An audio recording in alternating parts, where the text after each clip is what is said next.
First cut is the deepest.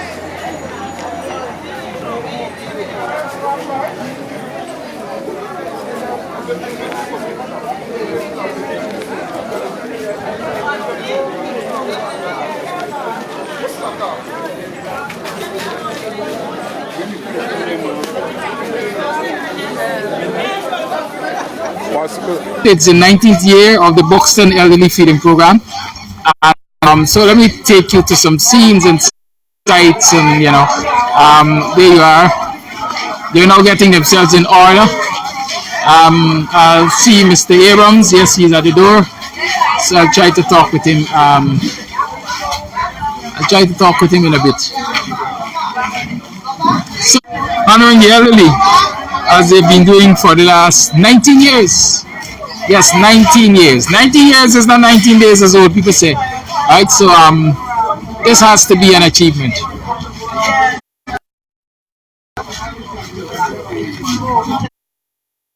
Mr. Abrams, morning. How are you doing? Alright, so we are here this morning. It's the 19th year of this, what I want to say, most auspicious occasion. The 19th year of the Buxton Elderly Feeding Program. Share with our viewers, please, if you can, a brief history of this entire event here. Well, this program started 19 years ago. It started in a way to help the elderly in Buxton, to give them something in the new year. At that time, there were about 200 elderly persons that attended, and we gave them a small fund at that time, which may have been about 100 US, about $5 US, which equal at that time about 2,000 Guinean. And we continued that for several years. On the 10th year, we had a large anniversary at the Tipperary Hall, at which there were about 300 elderly people that attended that. Every year there is a constant growth of elderly people coming to this occasion. We have found that elderly people are coming from different parts of the area, and we welcome those from Annandale who have been able to come and increase the quantity of elderly people participating in this program. Today we have a little over 400 elderly people participating. After the pandemic, or during the pandemic, we realized that it's not healthy to have the elderly people sitting by themselves and giving them meal, which was catered. So last year, for the first time, we changed the location to here and got the elderly people to come, collect their envelope. And this year, we're giving them $2,500 Guineas, which is equal to $12.50 US. The additional $500 is what we used to pay for the catered meal. But rather than giving them a catered meal, we give them cash. And one of the purposes of giving them cash is to prevent them from sitting together because of the pandemic and being exposed to COVID. We're thinking of the elderly health. And if you're going to think of the elderly health, you have to be able to do something to prevent them getting sick, especially from COVID, which is responsible for the death of many of us, especially the elderly. And I'm seeing them coming here. They're coming here. They're coming earlier than before. At the other place, we started at 12 or 1 o'clock. Here we started at 10, which means that they can come, collect their envelope, and leave earlier and go home and be away from any injection of the COVID in their body. Yeah. And so 19 years, 19 years. I mean, I like to do numbers. So I'm already calculating that big number in my head for today. 400 plus persons at what they're getting. Care to share how this has been funded? Well, this has been funded from many of my clients in the United States. It's about over $1 million Guyanese dollars. I consider it one of the largest financial funding operation in the country. It's about 1 million too now. And many of my clients in the United States make contribution to this fund.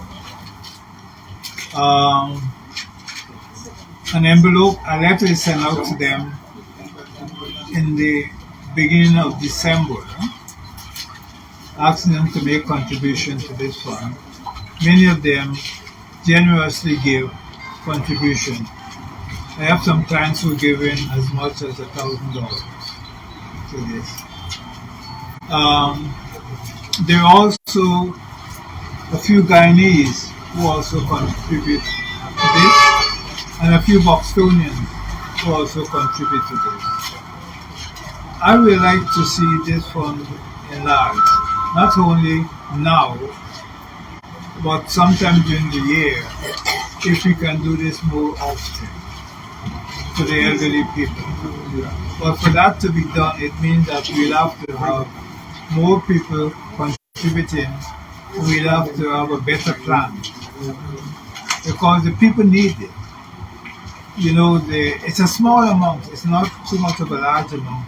But whatever amount you're giving them, they can still use it to do something. A lot of people here are depending on we call old age pension. And you know that the old age pension isn't sufficient to be able to enable a lot of the elderly people to live a suitable life. So we need to be able to do something. And as I grow older, there will come a time when I will not be able to participate or carry on this program. So my plan is to get younger ones to be a part of this, and so that it can be carried on. I mean, next year will be 20 years. I hope that next year we'll have another large program like the one that we had the last 10 years at Superior. Hopefully it will be larger, which means that as when I get back to the United States, I have to start planning that. I'm planning it with a lot of Bostonians being involved in it and getting ideas and contributions from Bostonians so that they can give ideas of how this should be done next year. If someone wants to contribute to the program, who do they make contact with? Is there any information you want to share now? Talk about here in Boston? Well, anywhere. Those in the US, I know there are people who are doing the program right now in the US. There are people who will be here. And so if they're feeling in their hearts now, hearing of this maybe for the first time, listen, I'd like to be a part of this program. How do they become involved? Well, as donors, we send letters out to contributors. I'm sure, and I'll be honest with you, that the names of prospective contributors are not on the list. We have a list of about 50 names. And if I can get the names of people who want to participate in it, they can call and we can send them. How do they make that contact to say, well, we want to participate? Who do they contact? They can contact me. I have an email address. I have a number. I'm a CPA there, and my name and numbers are all over the place. Well, Mr. Abrams, you have the opportunity to share it here because those who are listening do not necessarily My know. name is George P. Abrams. My address is 1857 3rd Street, Northwest, Washington, D.C., 20001. My telephone number is 202-483-2803. And my email address, I'll have to get that to them once it's been corrected.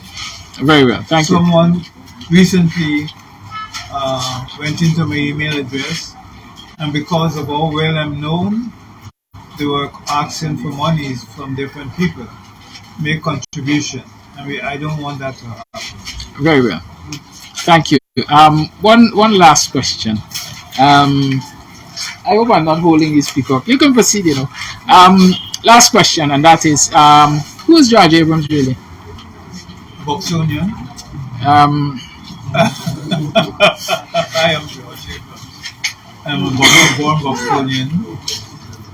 I think I'm well known in the village. Am I not? Yes. So what about those people who don't know you? They're now seeing you, they're now hearing of you. What would you like them to know about you? Perhaps growing up, whether middle age or your current status, what would you like them to know? I've always been involved in things in Buxton. I have the sewing establishment here, which has been established for about 8 years, in which we're making school uniforms and uniforms for the security companies, and we're doing sewing.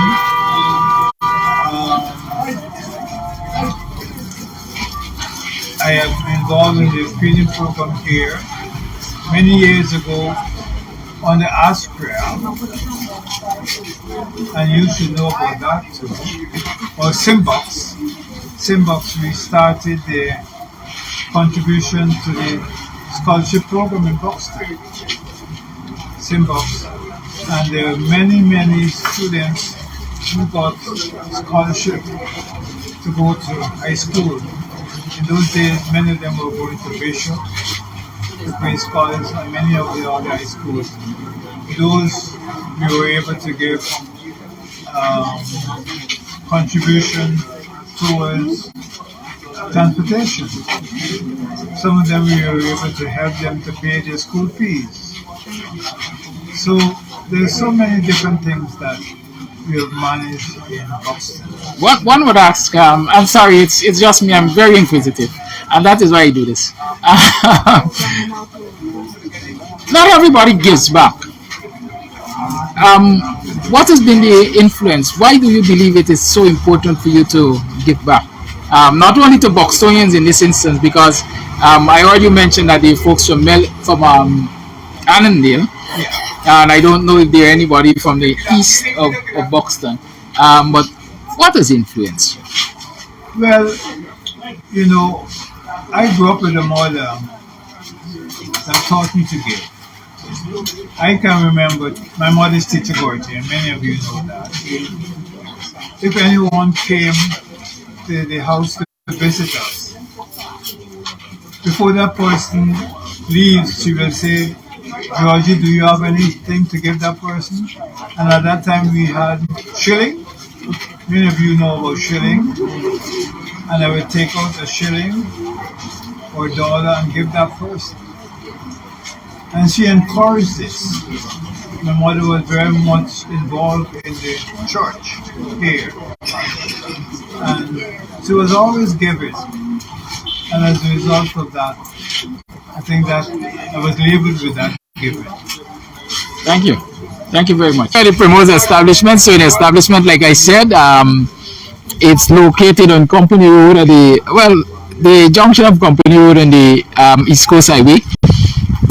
Primrose Sewing Establishment is that green and pink building. It's two lots of the public road. The sign is there, so if you have any inquiry for promos, you can just come to this area and check it out. I'll show you the signboard just now so you'll see the numbers and so on. Well, as you heard Mr. Aaron say, morning, this has been going on for 19 years. He explained to you the funding and so on, how it is funded. And I can tell you, the elders really and truly look forward to this event annually. They look forward. Good morning. Like he indicated, it's only because of the COVID situation that they no longer sit and dine together as a commune. But instead, he has increased the envelope package so that they can have something extra. Right? That money which used to be for the catered meals is now incorporated into the envelopes. And so they're getting a little bit more. More than 400 persons will benefit here today at $2,500 a piece. You do the math and you will know it is well over $1 million. Like he said, he believes it's the largest funded project in the country, and I want to say private funding. I think he must have missed that part, but yes, that's the fact. I'm Kiraki Amsterdam, as usual. Camps TV continues to bring you pertinent information to let you know what's happening around, and so I'm happy to have been able to be of service to you. So I can show you the signpost of Promos Sewing Establishment. So if you have to come to Buxton to get Promos Sewing Establishment, you'll be able to find it easily. Like he said, they are manufacturers and suppliers of not only school uniform, but they sew uniforms for quite a large number of security and other agencies in the country currently. And a little bit of history. This is not the first garment factory, as we call it, that Buxton has known. Buxton has had other garment factories. As a matter of fact, the Guyana Garment Manufacturers Co-op, which is located right down the company road here.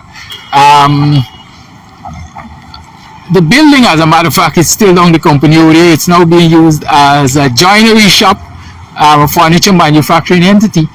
But that's the biggest garment factory I've known in Buxton. The Guyana Garment Manufacturers Co-op. It was indeed started by a cooperative effort. I know, but the UC Guyana, I think, started it with some women who began by sewing in their homes with their domestic sewing machines, and then it became larger and larger and larger.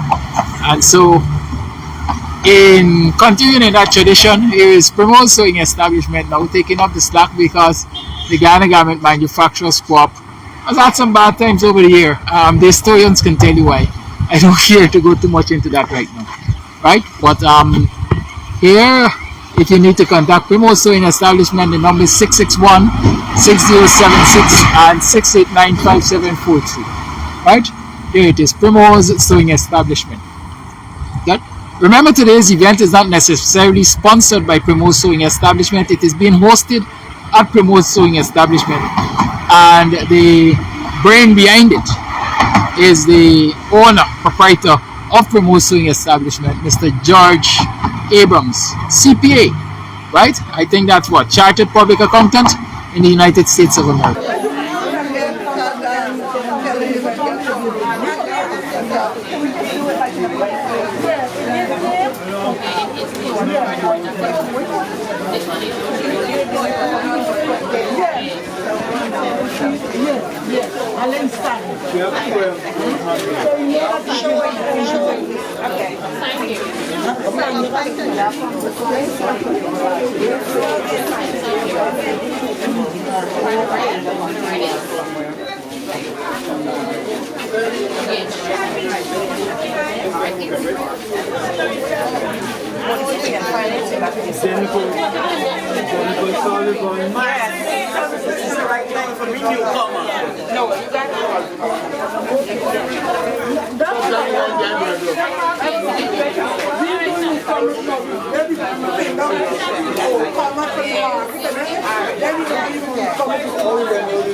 We've been there. nobody.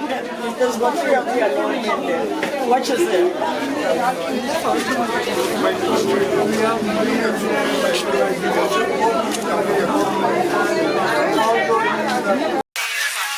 right. So, what's your role in this project here today? Normally, I pay for it and fix the table and also the tent. And as the people they come in, I give them a ticket one by one and put on their name. So, how long have you been with this activity?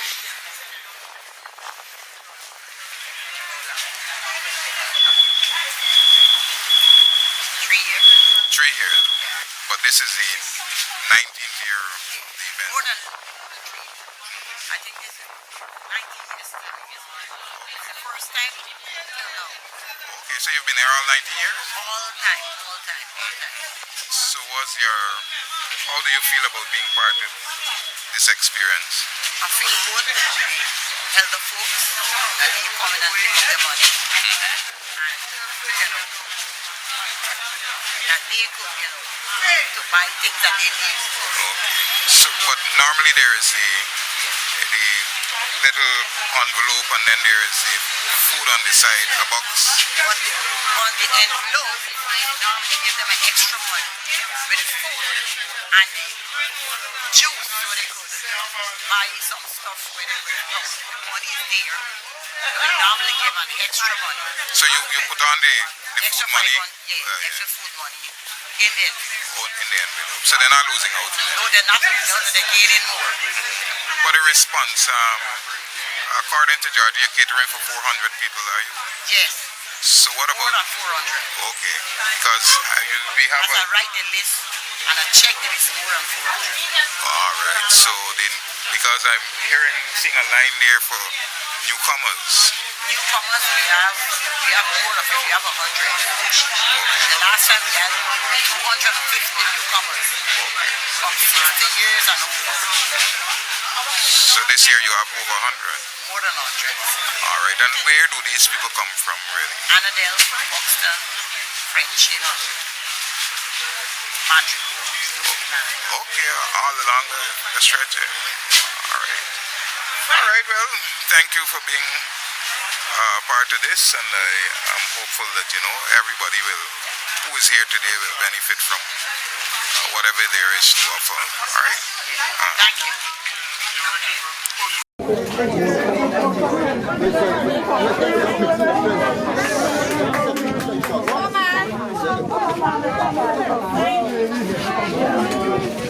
Somebody I'm going to get from here. I spoke to Lancer here.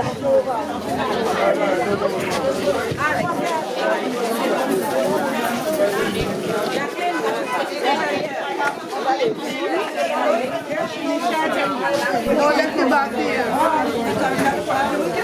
Yes, she's not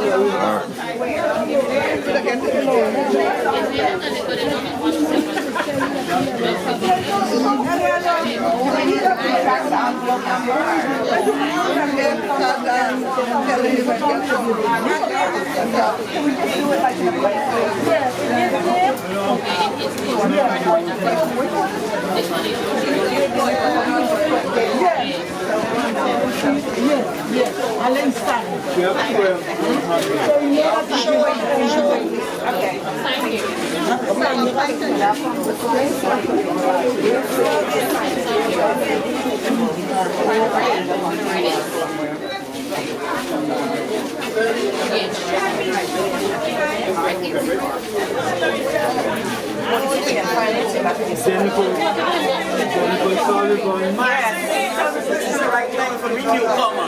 No, you got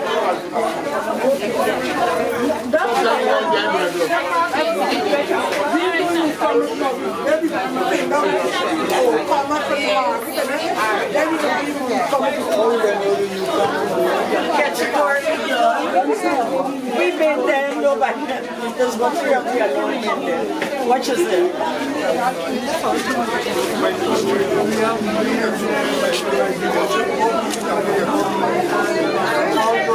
Well, give me your opinion on what is happening here today. I'm giving opinion because it's the first time I've heard, the first time I've come to see what is it and how much is it. Okay. But whatever it is, I said thank God because it is some tiny bit. Yeah. This is the 19th year. Now we're here, and I've been here more than 10 years. Okay. Now I'm here. Education needs to be become aware of what is happening. All right, that's a bit unfortunate. All right, brother friend.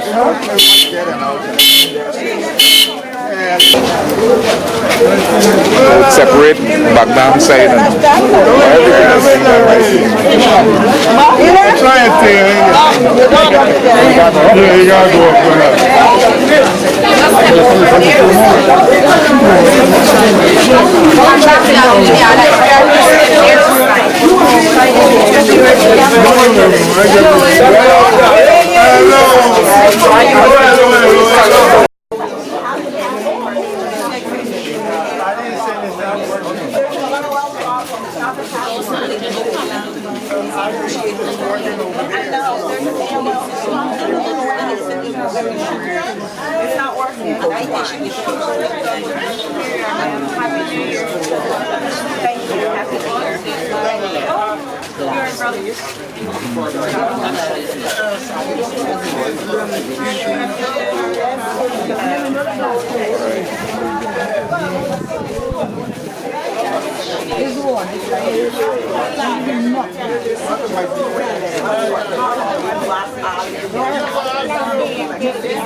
What do you think about this initiative? It is very beautiful. I came a couple years ago and I know they was giving out the money and they usually give out food. Yeah. But, you know, the folks who used to organize it, I know one of them died. But it's nice. Oh, you're talking about... People could come out and they could get the little money because it stretched a long way. You're talking about Sister Waveney? Huh? Waveney, yeah? Yes, she used to was involved in it, so that's why I know about it. But I usually give back to the elderly too. I go around and I let the locals tell me where the locals live, and I drive around. I got a taxi driver take me around, and I just give out like 20-25 bags. Good. Well, tell me, what do you think about what is happening here today? I think it's a great thing that they are doing and that they have started back. So, how long have you been part of this? I think like so long. Okay. Well, this is 19 years since you... Well, 9 years now, thank you. I'm grateful. All right. Thank you. So, well, The first time you are doing it. wonderful. Yeah. Good man. Great give back to the community. Great, thank